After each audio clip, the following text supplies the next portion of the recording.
नमस्कार महाराज.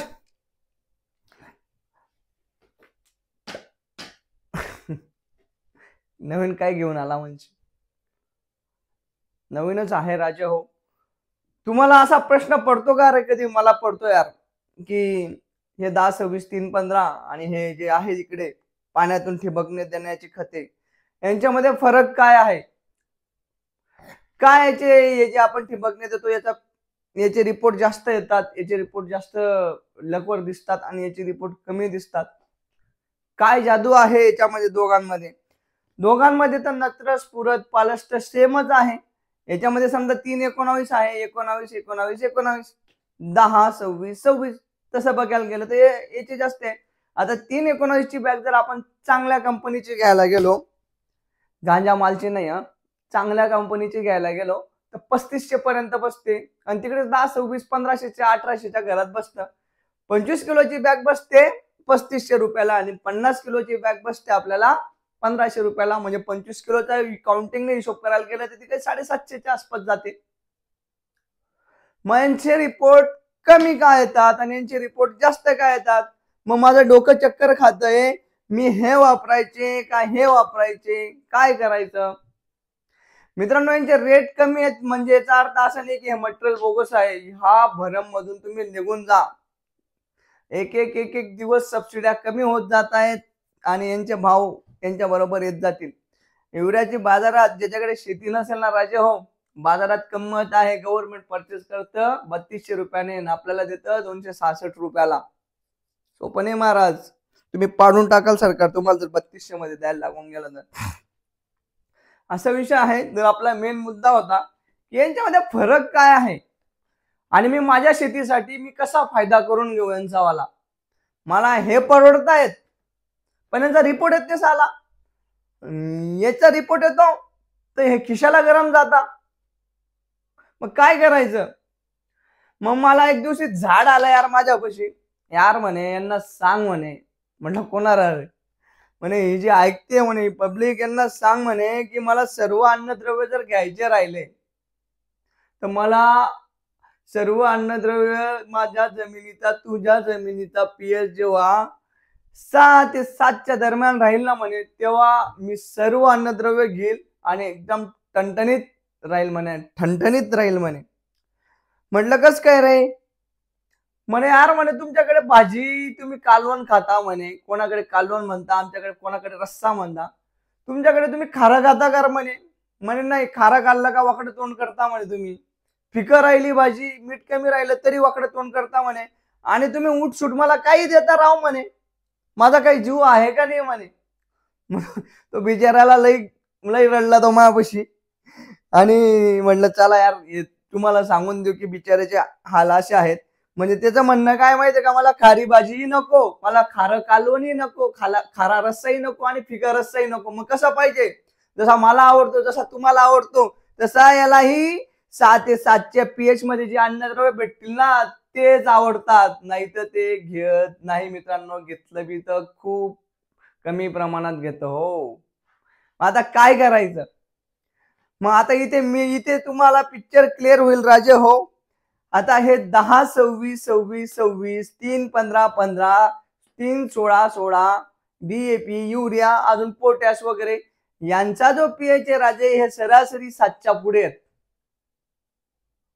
आणि झाडाने मला काय सांगितलंय, मी 6 ते 7च्या मध्ये घेईल. मायला मग यांचे जर 7च्या पुढे आहेत तर तुम्हाला ही खत जास्त द्यावी लागतील. म्हणून हे 5 किलो लागतं आणि हे एक एक बॅग फेकून रिपोर्ट येते महाराज. अजून पुढे जाऊन सांगतो तुम्हाला, सॉल्ट इंडेक्स कन्सेप्ट माहित आहे का हो? म्हणजे सॉल्ट इंडेक्स म्हणजे काय? सॉल्ट इंडेक्स म्हणजे जमिनीचा क्षारभार. म्हणजे क्षारभार म्हणजे आता बघा, हे जे बारीक मुळ आहे मोठी, त्याला बारीक बारीक मुळं आहेत, त्याच्याजवळ जर आपण जास्त क्षारवाली म्हणजे जास्त पीएच वाली खतं जर दिली ना महाराज, तर झाडाला काय करतं माहितीये का? जसं मला खारी भाजी जर येऊन गेली, मीठ जास्त वाली भाजी जर येऊन गेली तर मी तोंड वाकडं तिकडं करून खातो डायरेक्ट. यार काय कोणाला बोलवा आता बोलता येणार नाही. तसा हे झाडाला तो एकदम तोंड वाकडं तिकडं करून खातो, बाकीचं खातो, बाकीचं पडू देतो, निम्मीच्या वर तो वायात जाऊ देतो. त्याला जास्त ताकद लागते मुळांना, ते जास्त क्षार वालं जास्त पीएच वालं मटेरियल घ्यायला त्याला जास्त ताकद लागते मुळांना. मग मुळात काय पोटात अन्न राहतं का? नाही, तो इथून अन्न पाठवतो त्याच्या शरीरामधून मुळांकडे. जा रे, खारी भाजी करून ठेवली, मुळांना जास्त क्षारवाले मटेरियल दिले, आता ओढायला ताकद लावा. याची ताकद जे हे झाड बिचार तुमच्या जीवावर फुलासाठी फळासाठी लावणार होता, ती लावते आता मुळांकडे. कशासाठी? तुम्ही वाढवलेल्या पराक्रमांसाठी, तुम्ही दिलेल्या जास्त पीएच जास्त खारवट मटेरियलांसाठी. मग ते इथे लावतं, ते ओढतात. याचा परिणाम काय होतो की याचा मालावर फुलावर उत्पन्नावर 100% परिणाम दिसून येतो राजे हो. मग काय करायचं? असं जर दिसत असेल, एखादी वर्स्ट केस मध्ये काय होतं माहितीये का, तुम्ही जर जास्त देऊन टाकलं ना, एकदम ताकद लावतं, झाड बसून जातं डायरेक्ट, म्हणजे मरून जातं, ज्याला विल्टिंग म्हणतो आपण, आकस्मिक मर ती होते राजे हो. असा प्रकार जर ह्यांच्याने होत असेल तर मी काय करायचं? मग मी द्यायचे वॉटर सोल्युबल खत. वॉटर सोल्युबल खत काय करतात मित्रांनो, याची मी मागे एक व्हिडिओ बनवला होता की 20 ते 30% लागतं, बाकी सगळं वाया जातं. वायात जाणार आहे ना, घेताच येत नाही, पडून राहतंय. 70 ते 80% खत वाया जातात. ही का? तर पीएच त्याचा बरोबरचा नाही ना. पीएच 6 येतं, मला याचं ठरलंय, मला फिकी बी माझी नको, खारी नको, मला व्यवस्थित पाहिजे तशी. याला 6 पीएच ची पाहिजे, 6 वरती सगळे. आणि त्याच्यात लपडे असे महाराज, आपल्या जमिनीचे पीएच 7 भाऊ, सगळे सर्राट जमिनीची पीएच 7 पुढे गेलेले आहेत. कसं चालेल राजे हो? मग मी देतो 319 1026 जागावर, कारण की माझा आहे भाजीपाला, माझी आहे केळी, माझ्या केळीला बाजार आहेत. आता मग मला बनवायचं आहे, मी देईल 319. 319चा पीएच किती येतो? 3 ते 6च्या घरामध्ये. तुम्ही जर त्याच्यामध्ये सगळ्यात महत्वाची गोष्ट आहे, माझ्या घरामध्ये ही 3500 रुपयाला 319ची बॅग विकतो मी, K+S ची. कितीला? एक शेतकरी येतो, तू 150 रुपये किलो विकतो म्हणे, बाजूला 80 रुपये किलो आला आहे म्हणे 319 गांजा मटेरियल. मग जर ते 319 80 रुपये किलो आले असेल बापू, तर त्याचा पीएच किती असेल? पीएचच काय, ते 319च राहत नाही पहिला मुद्दा.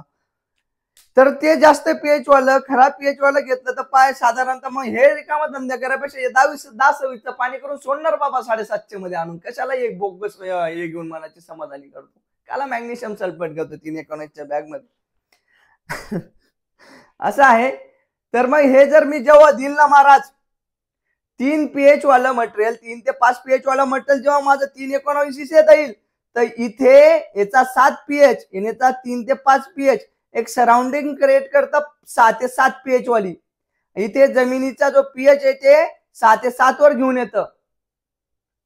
जो 7च्या पुढे आपले पीएच आहेत, हा आहे 5 ते 6च्या घरात, तर जमिनीचा पीएच येऊन जातो 6च्या घरात.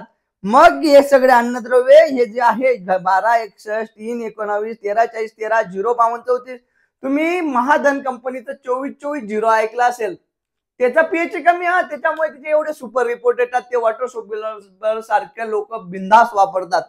साहेब पुरं पाणी होतं म्हणे. म्हटलं कर बाबा पाणी.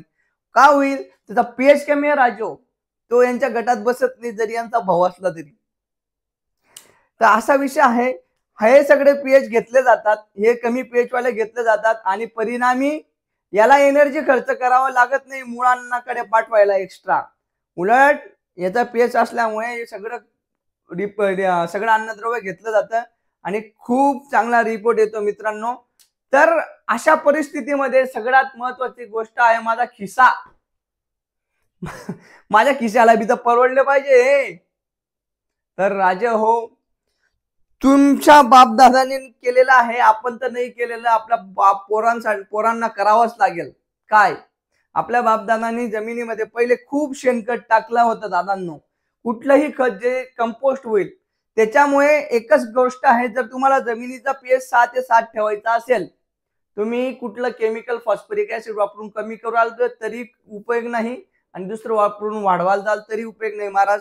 तुम्हाला शेवटचा पर्याय आहे सेंद्रिय खत. मग ते कुठलंही असो, लेंडी खत असो, कोंबडी खत असो, शेणखत असो, अजून जे असेल तुमच्याकडे, गांडूळ खत असो, हे टाकून जमिनीचा पीएच कमी करणे, जमिनीचा पीएच 6 ते 7 मध्ये टाकणे. मग तुम्हाला याचेही रिपोर्ट चांगले येतील. समजला का? याचे रिपोर्ट कधी चांगले येतील जेव्हा जमिनीचा पीएच 6 ते 7 च्या घरात राहील. याचे रिपोर्ट चांगले कधी येतील जेव्हा जमिनीचा पीएच 6 ते 7 च्या घरात राहील. तर अशी कंडिशन आहे महाराज. आणि जर तुम्हाला याचा योग्य वापर करायचा असेल तर तुम्हाला शेणखत टाकावं लागेल, नाही तर तुम्ही हे टाकून टाकून लंब लागून जाल. यासाठी एवढंच, तुम्ही सुजाण आहात, तुम्ही हुशार आहात, तर व्यवस्थित असे निर्णय घ्या आणि आपल्या जमिनीकडे, आपल्या पीएच वर लक्ष द्या.